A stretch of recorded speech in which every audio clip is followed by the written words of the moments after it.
Merci encore. Merci beaucoup, professeur. À présent, nous allons passer à notre dossier santé du jour. Europe 1, bien fait pour vous. Mélanie Gomez, Julia Vignali. Alors, avant de commencer, déjà bonjour, Maud Ravier. Bonjour. Vous avez une phobie, vous ? Non, pas vraiment. Je Si. crois pas. Les sourcils, Le professeur est là, donc J'en profitez-en. profite. Elle n'aime pas les sourcils mal épilés. Ça, je sais bien. Ça, c'est vrai. Mais bon, on peut pas lire à tout le monde quand Vous même. avez choisi le métier qu'il faut. Donc, bon, je rappelle, Maud, aujourd'hui, vous êtes ici, mais pas en tant que chroniqueuse. On a l'habitude de vous entendre dans cette émission pour vos conseils beauté. Mais vous êtes ici parce que nous sommes le 1er octobre Oui. et que c'est le lancement de l'opération Octobre Rose à laquelle on a décidé de s'associer dans cette émission. Merci. Et vous, dans le cadre de vos activités, c'est ce que vous faites aussi. Vous êtes la fondatrice de Maud Dermo-Esthétique. Et donc, on va mettre l'accent sur quelques-uns des soins proposés aux femmes atteintes de cancer. Alors, on va commencer au début, on va dire, par celles à qui on vient d'annoncer qu'elles vont devoir subir une chimiothérapie. Et vous dites qu'il est déjà possible d'anticiper certains changements physiques, notamment au niveau des sourcils. Oui, tout à fait. Pour moi, c'est primordial le psychologique. Ça veut dire quoi ? Ça veut dire que quand une femme va se retrouver sous chimiothérapie, à un moment donné, elle va perdre ses cheveux et elle va perdre ses sourcils.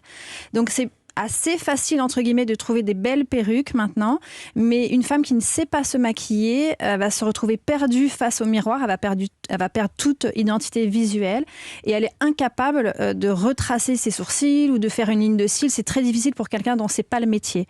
Donc nous, ce qu'on propose, c'est avant de perdre le sourcil, c'est de vraiment, comme un trompe-l'œil, de venir dessiner des poils avec le maquillage permanent. Et finalement, ces poils seront définitifs, si je peux m'exprimer ainsi. Ils vont rester au moins 1 an et demi. Et ça évitera à cette patiente, finalement, de se retrouver seule face à son image dévêtue de sourcils. Oui, mais alors c'est pas évident de prendre les devants, parce que j'imagine que quand on a une annonce de cancer qui nous tombe dessus, peut-être que justement dans son aspect extérieur, c'est peut-être le dernier truc qui nous vient à l'esprit, mais vous allez peut-être me dire le contraire. Non, alors vraiment, et pour discuter beaucoup avec les femmes après les cancers, elles se sentent complètement perdues de ce qu'elles vont devenir physiquement, esthétiquement parlant. Et souvent, maintenant ça change beaucoup, je travaille avec des chirurgiens qui sont remarquables ou avec des cancérologues qui sont remarquables, mais c'est vrai que régulièrement, la cliente me dit, je me suis retrouvée avec un protocole santé, avec des choses à faire, mais par contre incapable de me dire ce que j'allais faire de mes sourcils, de mes cils, de mes perruques.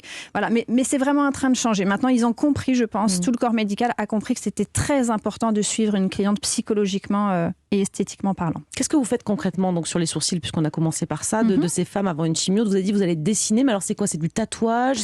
La séance, ça dure combien de temps? Oui, Comment alors ça se passe? c'est un peu comme du tatouage. Donc, on vient avec une aiguille très très fine, aussi fine qu'une aiguille d'acupuncture, insérer des pigments organiques. Et évidemment, c'est très important de ne pas utiliser n'importe quel pigment. Et on vient dessiner comme un trompe-l'œil, comme on pourrait voir des détails sur un tatouage. On vient dessiner des poils à la place des siens, en fait. Donc, si la cliente a un épi, je vais refaire l'épi.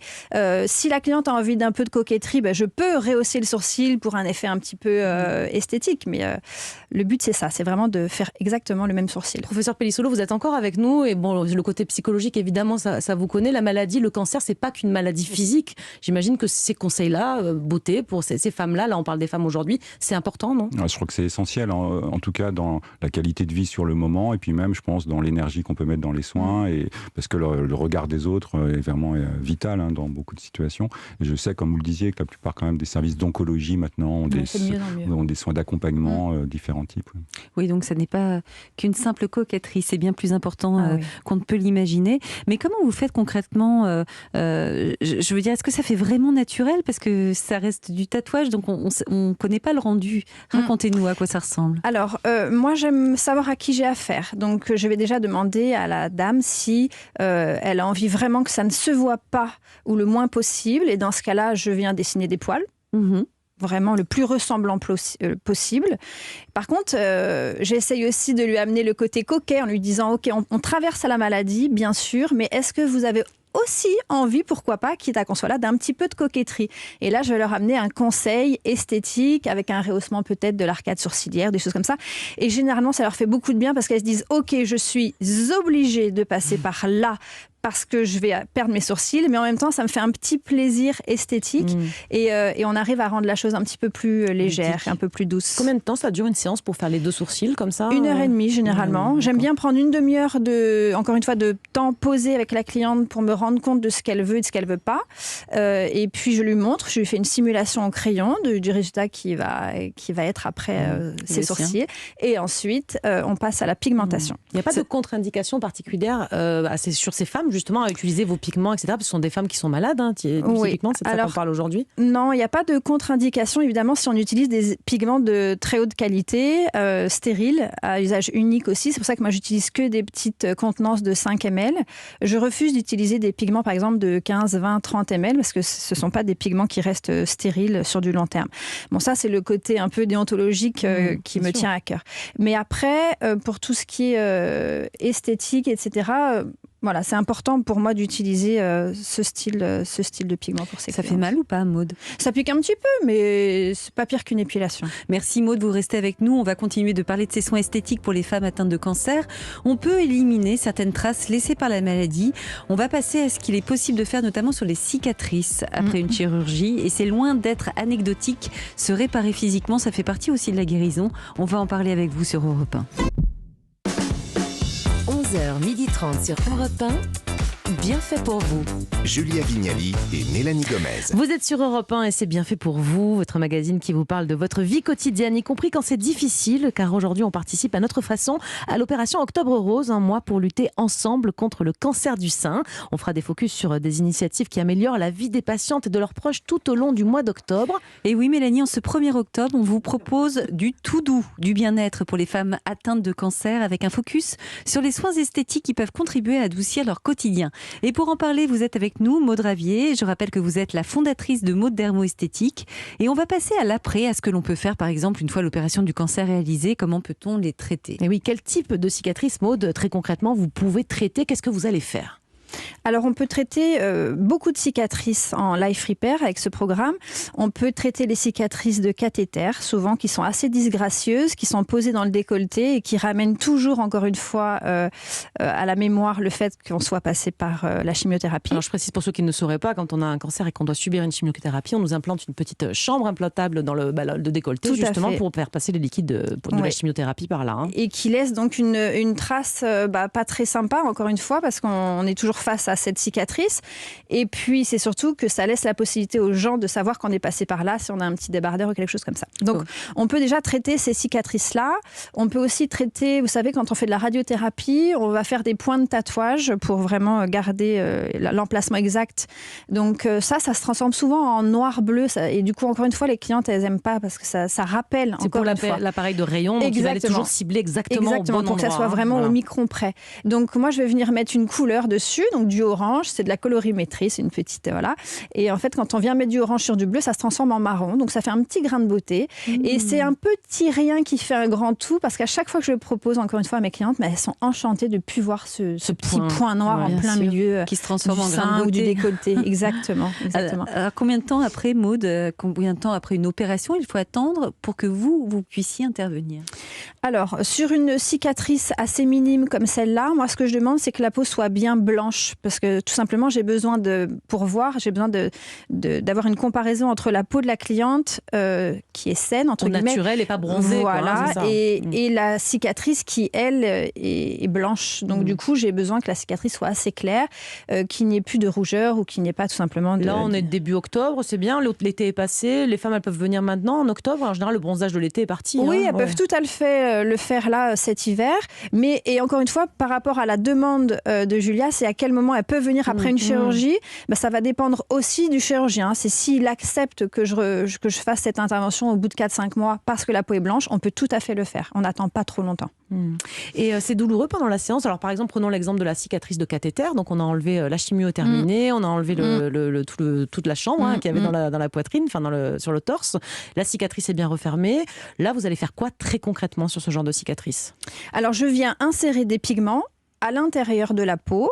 Alors généralement, c'est des mélanges avec du rose, du orange, un peu de marron, vraiment pour faire des couleurs peau. Donc je regarde par rapport à sa peau à elle et je viens implanter différents pigments pour tromper l'œil et pour éviter finalement que ça fasse une barre blanche. Donc moi, mon but, c'est vraiment de rendre un petit effet un peu estompé à la cicatrice. Par exemple, Julia et moi, on n'a pas tout à fait la même couleur de peau. Elle est plus mate que Exactement. moi. Vous n'allez pas nous mettre les mêmes pigments si on avait une cicatrice. C'est du cas par cas, c'est oui, ça ? j'ai une quinzaine de couleurs et je fais de toute façon des mélanges avec toutes ces couleurs pour obtenir la couleur la plus proche. Il peut même arriver de faire des petits défauts, de faire un petit grain de beauté, un petit vaisseau, un petit quelque chose, comme sur les aréoles, où plus on va tromper l'œil et moins la cicatrice va se voir. Incroyable. Et pour les cicatrices plus importantes, Maude, celles qui sont par exemple en volume, comment vous faites ?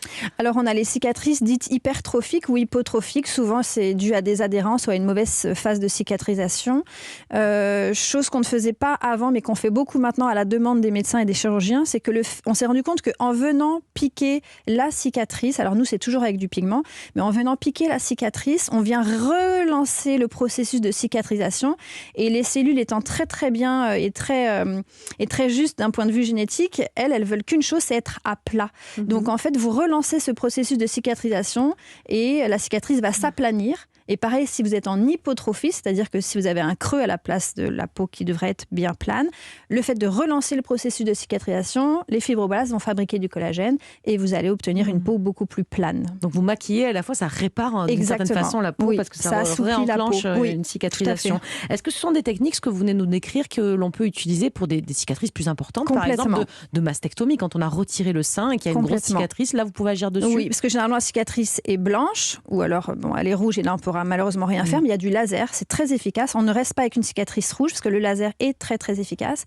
En tout cas, quand la cicatrice sera blanche, de la même façon, c'est-à-dire une cicatrice de 2 cm, de 10 ou de 20 sur un genou, on la traitera. Ça va vous prendre plus de temps à voilà, vous. Moi ça me prend plus de temps, mais une fois qu'on a trouvé la couleur, on peut travailler toutes sortes de cicatrices corporelles ou au niveau du visage, bien sûr. Alors je crois que vous refaites complètement les aréoles mammaires.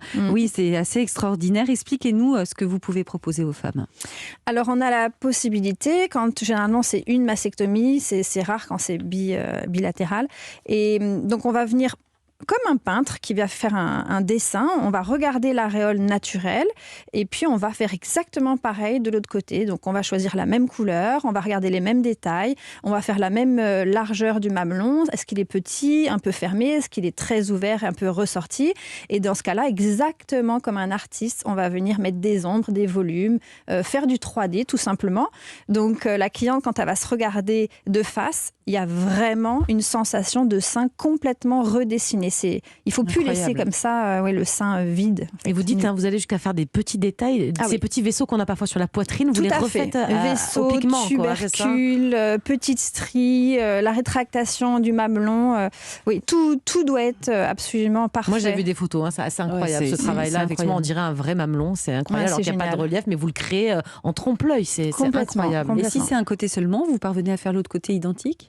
Alors tout à fait, si c'est un côté, on va faire exactement l'autre identique. Et si c'est les deux côtés, je vais choisir avec la cliente. Des fois, elle m'amène des photos de comme elles étaient avant, si elles ont des photos.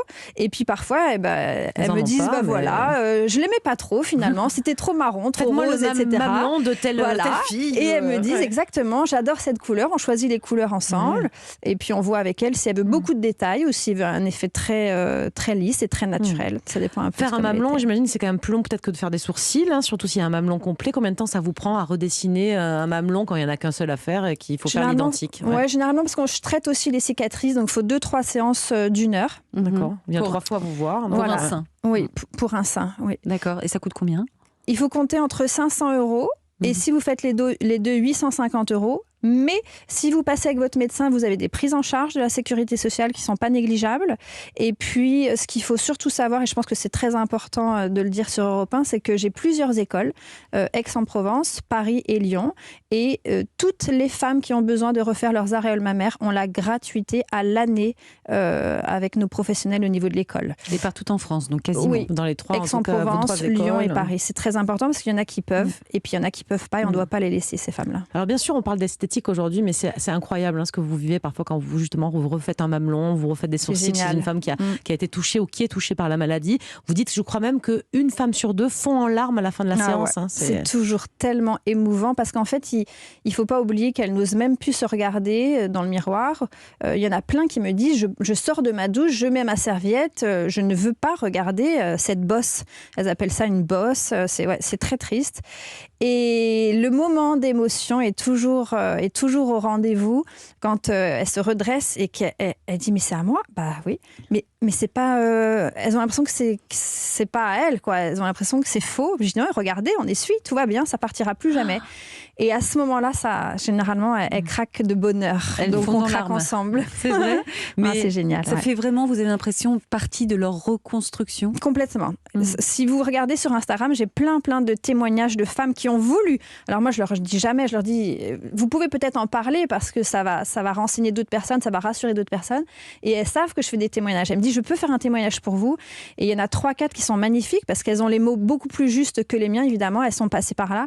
Et c'est sans exception qu'elles disent, mais vous vous rendez pas compte, Maud, c'est vraiment, on passe à autre chose, quoi. On passe à autre chose. Alors je rappelle, Maud, que vous proposez des rendez-vous gratuits pour les femmes atteintes de cancer dans vos instituts tout au long du mois d'octobre. On vous remercie pour cette belle initiative. Merci beaucoup, Maud Ravier, d'avoir été avec nous dans Bien fait pour vous. On vous retrouvera bientôt en tant que chroniqueuse beauté, bien sûr, dans cette émission. Et aujourd'hui, vous étiez notre invitée parce qu'on voulait marquer le coup et dire tout haut qu'on s'engage ici pour Octobre Rose, Mélanie.